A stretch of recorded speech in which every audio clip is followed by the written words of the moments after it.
Hello YouTube and welcome back to another Dare to Game video. Today we're playing Red Dead Online and we're going to be bringing you another gun customization video. Today the topic is the semi-auto pistol. This is by popular demand. Quite a few people on the channel have asked to see this one, and so we're going to be doing the 5 best designs I came up with for the semi-auto pistol. So you know how this goes. We're going to get into all the different customizations and you're going to see some really cool ways to design this gun. So if it's your favorite, this is definitely the video for you because you're finally going to know how to make it look good. But before we get into that, some background information. The semi-auto pistol in the game is based on the real-life Borchardt C93 pistol, which was a semi-automatic pistol designed by Hugo Borchardt in 1893. The design for this pistol was based on the Maxim gun toggle bolt model. Borchardt developed the high-velocity bottlenecked 7.65 by 25mm Borchardt cartridge for the C93. His assistant at the time, Georg Luger, also claimed to have influenced its design. Machine tool manufacturer Ludwig, Loewe and Company of Berlin, Germany, produced the C93 in anticipation of military orders, with about 1,100 manufactured by Loewe and nearly 2,000 more produced by Deutsche Waffen and Munitionsfabriken. The Borchardt C93 was the first mass-produced semi-automatic pistol. The pistol used a toggle lock system, which meant that when the gun fired, a two-piece arm rose and flexed as the gun recoiled, thus allowing the breech to unlock and release the empty cartridge casing. DWM employed Georg Luger to promote the Borchardt pistol in military and commercial channels. The pistol was tested by the U.S. Navy as early as 1894 and later by the U.S. Army. Although it was accurate and its rate of fire was rapid, the Borchardt pistol was expensive to produce and unwieldy to handle due to its almost vertical grip and the odd distribution of weight. Furthermore, its recoil was unexpectedly powerful. These criticisms were noted in the Swiss Army field tests. However, Borchardt refused to make any changes to his original design. DWM then appointed Georg Luger to make the requested improvements to the pistol. Luger took the Borchardt design using the shorter 7.65 by 21mm parabellum cartridge, which allowed him to incorporate a shorter stroke of the toggle mechanism and a narrower angular grip. Luger's design eventually became the Luger parabellum pistol that we would all come to know and love. The Borchardt C93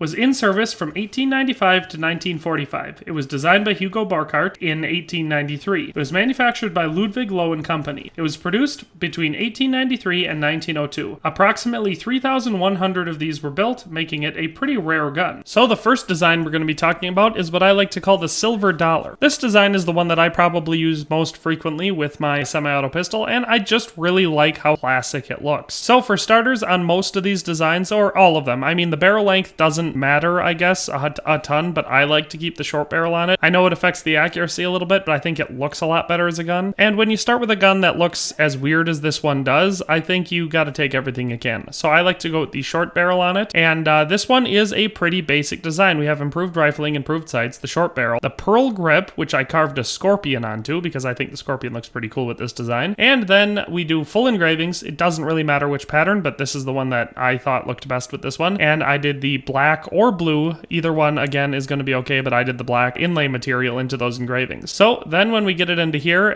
the trigger, sight, and the bolt are all black and steel, and the barrel and the frame are all nickel. That's the design. It's in its entirety. Like I said, I like to keep this one most of the time as the design that I actually have on my semi-auto pistol. I think this has a modern look, and it definitely looks kind of fancy, in my opinion, as the nickel plating usually does on guns in this game, and I just really like it. So that's the first design. Like I said, that's the silver dollar. Let's move on to the second design. So the second design we have here is what I like to call the Midnight, or the Midnight pistol, and I think this one obviously looks very cool. It's got a very satisfying color combination, but just for starters, as far as components go, again, I have the short barrel going and improved iron sights and improved rifling. Then we once again have the pearl grip. This time I engraved a snake into it, and then the color combination is as follows. The trigger, sight, and the bolt are all gold, and then the barrel and the frame are black and steel. And I think this design is probably the fanciest out of all the designs, or one of the fanciest, because there's another one that I have paired with this one that I think goes really, really well together if you want to do a set that's not a matched set, but they look very cool. All right, we'll get to that one next. It's pretty dang fancy looking. Obviously, that gold and black and white color combination is always a crowd pleaser, and this has just enough gold on it to look pretty fancy and to offset the black, but not so much that it's super expensive. So as you can see, this costs 19 gold bars to design it like this. It's certainly not cheap, but it's also not nearly as expensive as it could be, but for that, it's one of the best looking designs for the semi-auto pistol. And I think the black and gold accents kind of help draw your attention, especially with the white grip forward, so it almost makes it look a lot more like the type of pistols that we're used to seeing in this day and age without the giant knob on the back. So I think it helps draw focus to the main parts of the gun, help it look a little bit more standardized, I guess. You know, like I said, a little bit more like a Luger. So that's why I designed it that way. But that is the second gun we're going to be looking at, the Midnight pistol. Let's move on to the next one. So the next pistol, number 3 we're going to be looking at, I call Midday. And so this one pairs really well with the Midnight pistol. So basically the idea is just kind of opposites here. So you use one of these as your main hand gun and the other one as your offhand gun. And I think they contrast against each other really well. So for this one, we have the same basic design as before. We've got the short barrel, improved sights, improved rifling. This time we have the ebony grip, again with a snake carved into it so it matches the other one. And then the same engraving, but this time with a blackened steel inlay instead of the gold inlay like last time. And then we basically just switch the designs around. So we have the barrel and the frame as gold, and then the bolt, sight, and trigger are all blackened steel. So it does basically the same thing as the last one. Now mind you, I actually like the Midnight design better than the Midday design, but I think if you're going to do gold on any gun, this one is the one to do it on. It's got a low enough profile and it's fancy and modern, and this would still be a pretty fancy gun to see in this day and age. So it makes sense that if someone could afford this gun, they also might be the type of person who's gaudy enough to make their gun gold. So if you're going to pair it off, I wouldn't do both of them gold like this, but I would do this one with that last one. So you've got, I would probably have this gold one as your offhand one, so you use it less often, therefore you wear off the gold a lot slower, and then the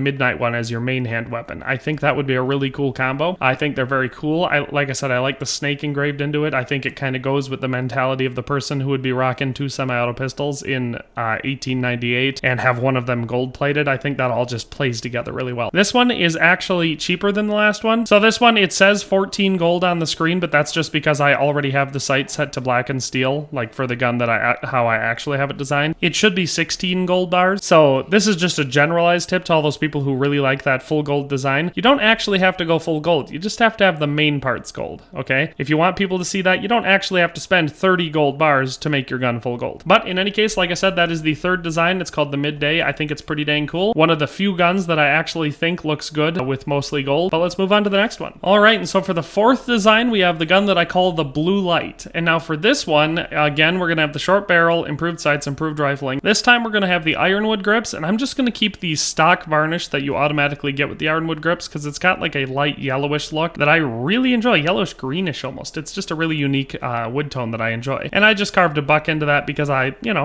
thought, why not? I think it looks good with this design. So then after that, we're going to have full engravings, and I like this design for this one because it helps the nickel really stand out against the blue because it's got those thick lines in certain areas, so that's why I went with this one. But again, any engraving will work just fine, just so long as you do the full body engraving. Then for the metals, we're going to have the barrel and the frame are going to be blued steel, and then the bolt, the sight, and the trigger are all going to be nickel plated. This one, a lot like the second one that we did on this list, just looks great. It's that dark color with the light color contrast. I think it looks awesome.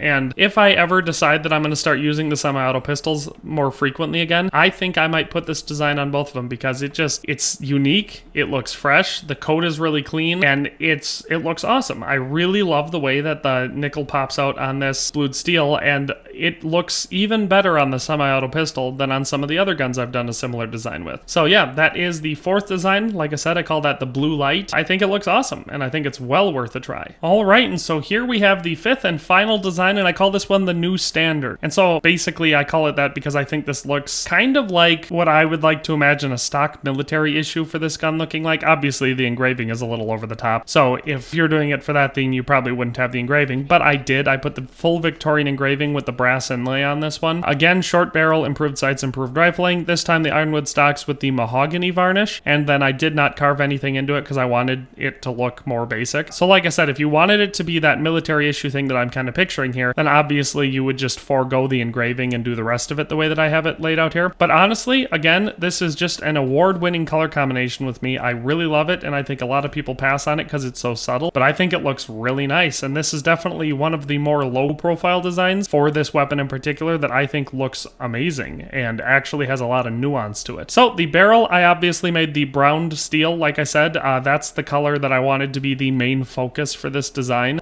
The bolt, I went with brass, like I said, because I wanted to go with that brass and brown steel contrast, and I think that the bolt looks really cool. Then for the frame, again, that brown steel just to fill up the rest of the body of the gun with that nice uniform brown steel look that I love so much. And then the sight, we also went with brass, high visibility and such, and the trigger we went with brass. It cost 10 gold bars, so yeah, it's not super cheap, but it's also not crazy expensive. It's definitely one that I think most people can afford. So that is the 5th and final design for the semi-auto pistol. So that's actually where we're going to end the video today. So I hope if you, like many people out there, have been looking around for gun customization videos and just couldn't find any that really got your gander, I guess, if I was going to use a slang term from a long time ago for some reason, then I hope this video sufficed at, you know, satisfying that role. Like I said, I hope if this is what you're, if you were looking for a video to help customize your semi-autos, that this video filled that need for you. If you like this video, definitely leave a like rating on the video to show me and everyone else involved, including YouTube and the algorithm, that it's a great video, well worth watching. And if you have any comments, questions, concerns, or any recommendations for maybe the next weapon customization video that you'd like to see, definitely leave those down in the comment section below. That is, in fact, how I decided on this video. So if you want to see a specific gun get the customization treatment next, definitely just go down in the comment section for that. I think currently the next biggest requested item I have for this game is the Schofield revolver. So if you'd like to see that, let me know down in the comment section. If you'd like to see a different one, then obviously do the exact same. And lastly, if you haven't already and you like my content, please be sure to subscribe to the channel and turn on notifications. That way you can stay up to date on every upload that I make, which is quite a few. And if you like this, you'll probably like them because my content is very consistent for the most part. And also you'll be helping me reach my subscriber goal, which is probably the best thing you can do in life. So with all that in mind, thanks for watching and have a nice day, and we'll see you next time. Thanks for watching another Dare to Game video. If you like this video, please leave a like and a comment. If you haven't already, be sure to subscribe to the channel. If you like my content and would like to support this channel, consider becoming a member today for as little as $1.99 a month. It makes a huge difference. But in any case, thanks for watching and have a nice day. I'll see you next time.